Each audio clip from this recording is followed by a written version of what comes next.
আর ওই সাইডে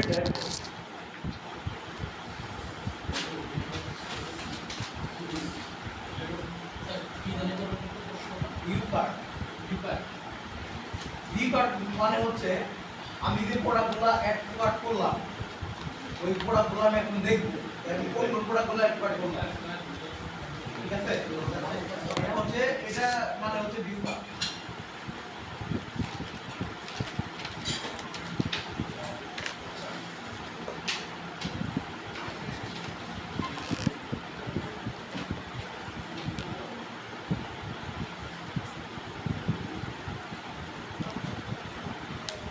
আজকে আমি কি করবো গুগল ট্যাগ থেকে রিভিউ দিলাম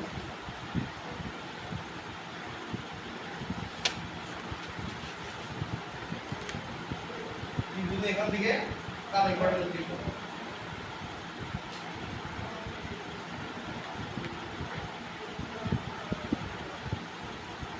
করছি আচ্ছা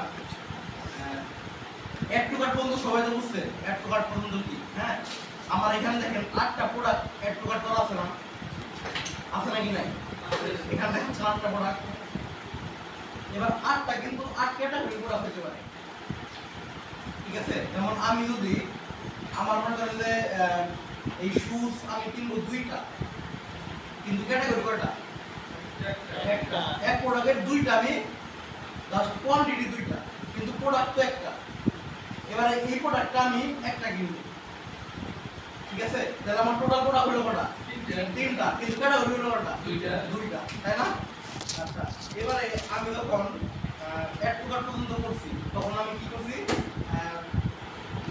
আইটেম নেম আইটেম আইডি 0 দিয়ে সিঙ্গেল প্রোডাক্টের জন্য করছি না আমার কিন্তু এখন ওই আইটেম নেম আইটেম আইডি কিন্তু এখন এই ভিউ কার্ডে কাজ করবে কেন কাজ করবো না কাজ করবো ঠিক আছে যদি আপনি 8টা প্রোডাক্ট পারচেজ করেন তাহলে একটা প্রোডাক্ট ধরুন শুধুমাত্র প্রথম প্রোডাক্টটা ধরুন বাদ বাকি 7টা প্রোডাক্ট দিচ্ছি কিন্তু আমার তো 7টা প্রোডাক্টের ইনভেস্টমেন্ট লাগবে তাই না এবারে আমি আমার এই ঝুড়িটা দেখবো দেখার জন্য এই যে উপরে যে ঝুড়ির যে অপশনটা এখানে মাউসের রাইট বাটন ক্লিক করবো এখান থেকে ওপেন ইন মিটার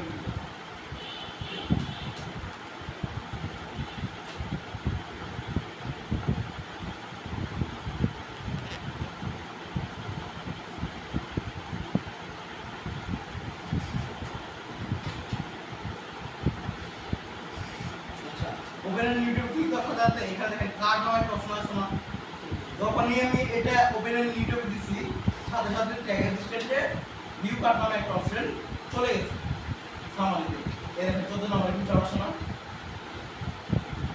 আসলে 14 নম্বর ভিউ কার্ড আসছে আচ্ছা এখানে আমার কয় রকমের প্রোডাক্ট আছে দেখেন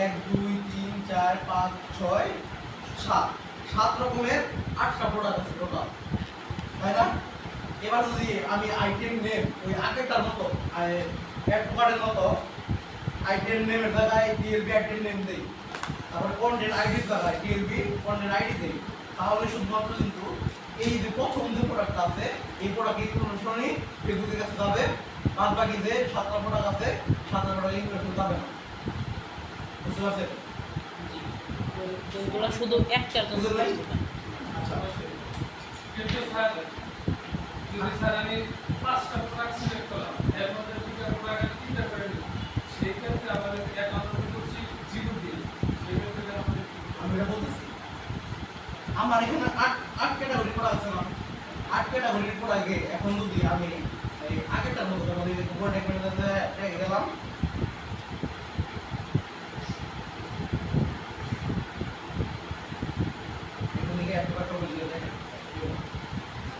আচ্ছা এখানে দেখেন content name DLB item name দিছি কন্টেন্ট আইডি তে দাঁড়ায় ডিএলবি আইটেম আইডি আমি যদি অ্যাড টু কার্টের ক্ষেত্রেও সেম এগুলো ব্যবহার করি তাহলে কি হবে শুধুমাত্র প্রথম প্রোডাক্ট ইনফরমেশন বেশি করে যাবে বাদ বাকি যে 17 প্রোডাক্ট আছে 17 প্রোডাক্টের ইনফরমেশন যাবে না এটাতে কিন্তু একটা বিশাল সমস্যা আমার কিন্তু সবগুলো প্রোডাক্ট ইনফরমেশন লাগবে না দেখে আর কোন প্রোডাক্ট ভিউ করব এখন হ্যাঁ এখন যদি করি তাহলে যাবে না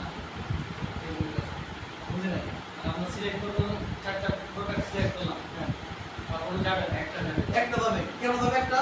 কারণ ওটা তো সিঙ্গেল প্রোডাক্টের জন্য করছি আমরা, তাই না? ওটা তো আর মাল্টিপল প্রোডাক্টের জন্য না, ওটা তো শুধুমাত্র সিঙ্গেল প্রোডাক্টের জন্য করা।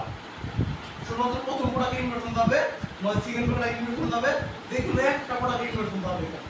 ঠিক আছে, বাদ বাকি সবগুলো প্রোডাক্টের ইনভার্সন মিসিং আছে। এই সমস্যা সমাধান করার জন্য আমাকে নতুন করে দুইটা ভেরিয়েবল তৈরি করতে হবে। ঠিক আছে, যাতে আমি সবগুলো প্রোডাক্টের ইনফরমেশন ফেসবুকে দিতে পারি। বুঝতে পারছেন সবাই? জি।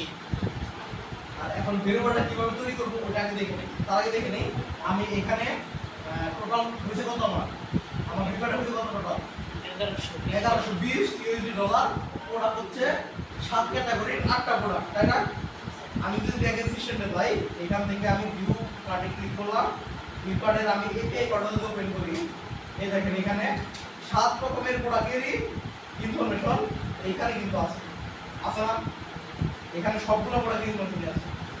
কিন্তু আমি যদি ডিএলবি নেম, ডিএলবি আইডি ব্যবহার করি, তাহলে শুধুমাত্র প্রথম প্রোডাক্ট বা যে কোনো একটা প্রোডাক্টের ইনফরমেশন ফেসবুকের কাছে যাবে, বাদ বাকি সবগুলো প্রোডাক্টের ইনফরমেশন মিসিং।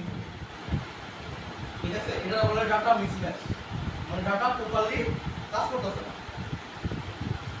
এই সমস্যাটা সমাধান করার জন্য আমাকে আইটেম নেমের জন্য আর আইটেম আইডির জন্য দুইটা আলাদা করে ভ্যারিয়েবল তৈরি করতে হবে। ঠিক আছে, ভ্যারিয়েবলটা কিভাবে তৈরি করবো এটা আগে দেখি। সাথে ডক ফাইলটা দিতে না, সবাই ডক ফাইলটাও তৈরি করবে। করছি এদিকে পিছন দিকে ফোন করলে এখানে ইনিশিয়াল চেকআউটের আন্ডারে এটা দেখেন আমি। আচ্ছা ঠিক আছে, এখানে ইনিশিয়াল চেকআউটের নিচে দেখবেন লেখা আছে সিজেস প্রোডাক্ট নেম আর লেখা আছে সিজেস প্রোডাক্ট আইডি, লেখা আছে না? এটা কিন্তু মাল্টিপল প্রোডাক্টের জন্য, মানে আমি যদি একের অধিক প্রোডাক্ট ওয়েবসাইট থেকে পারচেজ করি তাহলে এইটা দিয়ে কাজ করতে হবে। এক টুকার পর্যন্ত কি হয়, একটা প্রোডাক্ট এক টুকার থাকা পর্যন্ত কি হয়, একটা প্রোডাক্টই থাকে।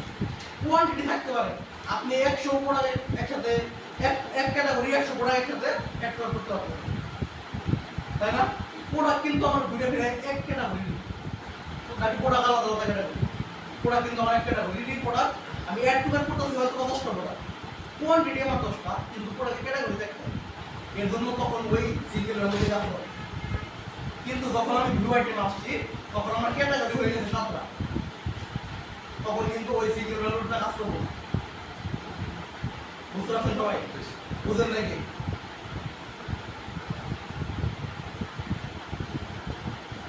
সবাই বুঝতে পারছেন?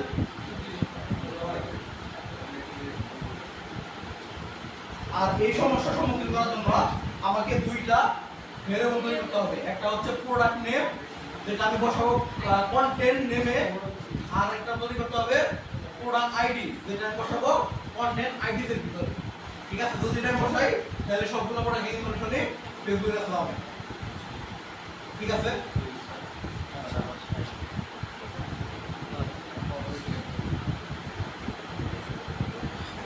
এবারে তার কাছে কার দেখা হচ্ছে সেটা হচ্ছে আমার এই প্রোডাক্টের দাম, মানে আমি যদি একটা প্রোডাক্ট করি, যেমন এই দেখেন ব্লু ডেনিম জ্যাকেট, এটার দাম কত? এটার প্রাইস হচ্ছে $150। আমি যদি প্রাইসের জায়গায় ডিএলবি প্রাইস ভ্যালু জায়গায় ডিএলবি প্রাইস ব্যবহার করছিলে এমন পর্যন্ত একটা পর্যন্ত, আমি যদি ওইটা ব্যবহার করি তাহলে কিন্তু একটা প্রোডাক্ট ইনভেস্ট করতে হবে, তাই সবগুলো প্রোডাক্ট ইনভেস্ট করতে হবে, অবশ্যই একটা প্রোডাক্ট ইনভেস্ট করতে হবে। তাহলে আমার মিললো, আমার যদি এখানে একটা প্রোডাক্ট ইনভেস্ট করতে $20 হয়, আমার টোটাল টাকা তো $1020, তাহলে মিললো না কিন্তু। তাহলে আমার কি করতে হবে, ডিএল আমি যে ভ্যালুটা বসাই ওইখানে ডিএলবি ভ্যালু বসাইতে হবে, এই দুইটা। যদি আমি এই ডিএলবি ভ্যালুটা বসাই তাহলে দেখবেন ওইখানে ভ্যালুতে $1120 যাবে। বুঝতে পারছেন সবাই? আমি যদি প্রাইস বসাই তাহলে কিন্তু প্রথম প্রোডাক্টের ভ্যালুটা একটু মতো যাবে, তাহলে এই কোনো প্রোডাক্টের ভ্যালু কিন্তু যাবে না। তার মানে আমাকে নেম আইডি আর ভ্যালু এই তিনটা পরিবর্তন করতে হবে, বাকি সব আগের মতো। বুঝতে পারছেন?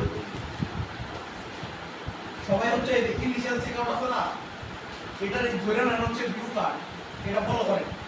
ঠিক আছে, এখানে দেখেন লেখা আছে কন্টেন্ট টাইপের জায়গায় আমি প্রোডাক্ট গ্রুপ বা প্রোডাক্ট লিখতে পারি। কন্টেন্ট নেমের জায়গায় দিতে হবে অবশ্যই কি সিজেএস, কন্টেন্ট প্রোডাক্ট নেম। সিজেএস এর ফুল নেমটা বলতাছি, সিজেএস মানে কি। আর কন্টেন্ট আইডি এর জায়গায় সিজেএস, প্রোডাক্ট আইডি ভ্যালুর জায়গায় অবশ্যই ডিএলবি ভ্যালু। ঠিক আছে, তাহলে প্রথম কাজ কি আমার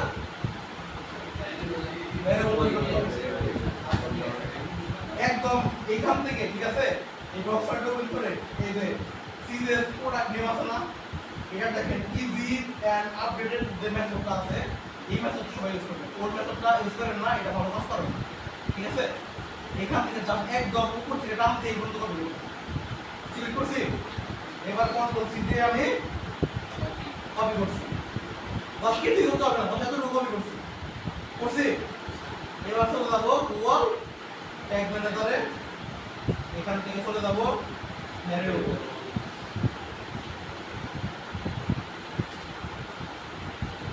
ভ্যারিয়েবল থেকে নিউ ভ্যারিয়েবল কনফিগারেশন, এখান থেকে আমি নিব কি আগে নিছি কি data layer variable, data layer variable. এখন নিব কাস্টম জাভা স্ক্রিপ্ট, যেটা শর্ট ফর্ম হচ্ছে সিজেএস।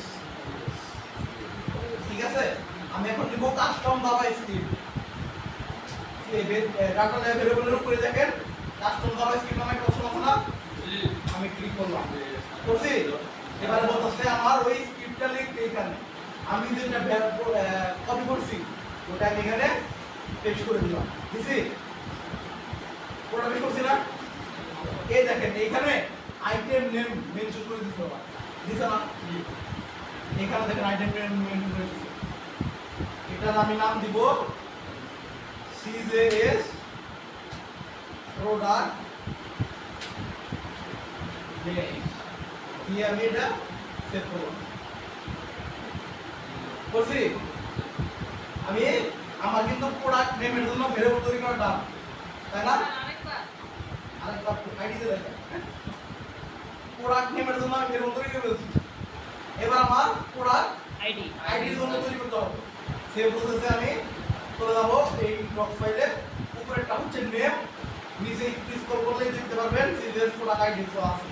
ঠিক আছে, ভিতরের কোড কিন্তু সব একই, জাস্ট এই যে এখানে মেনশন করে দিয়েছে আইটেম আইডি, আর উপরেটা মেনশন করছে আইটেম নেম। এটা দ্বারাই ওই ইনফরমেশনগুলো পেয়ে যাবে। ঠিক আছে, সেম ঠিক এইভাবে আরো একটা ভ্যারিয়েবল তৈরি করার জন্য আমি এই নিচের যে কোডটা আছে সিজেএস প্রোডাক্ট আইডি এর কোড, এখান থেকে টার্ম দিয়ে কোডটা কপি করব, সিলেক্ট করব, করে আমি এখান থেকে কপি করব। সবসময় সাথে থাকবেন যে উপরে যাতে কোনো স্পেস না পড়ে, নিচে যাতে কোনো স্পেস না পড়ে। ঠিক আছে, আর যাতে এই যে কোনো যাতে সংখ্যা বাদ না যায়, নিচে যদি এই থার্ড জায়গায় বাদ যায় তাহলে কিন্তু সাবমিট করে গেলে সাবমিট হবে না। ঠিক আছে, একদম প্রপার সুন্দরভাবে করতে হবে। এটা আমি কপি করলাম, কপি করে চলে যাবো উপর ট্যাগ ম্যানেজারে, এখান থেকে আবার ভেরিয়েবল থেকে নিউ ভেরিয়েবল কনফিগারেশন কি নিব কাস্টম জাভা স্ক্রিপ্ট। এই ডাটা ভেরিয়েবলের উপরে দেখেন লেখা আছে কাস্টম জাভা স্ক্রিপ্ট, ক্লিক করলাম কাস্টম জাভা স্ক্রিপ্টে।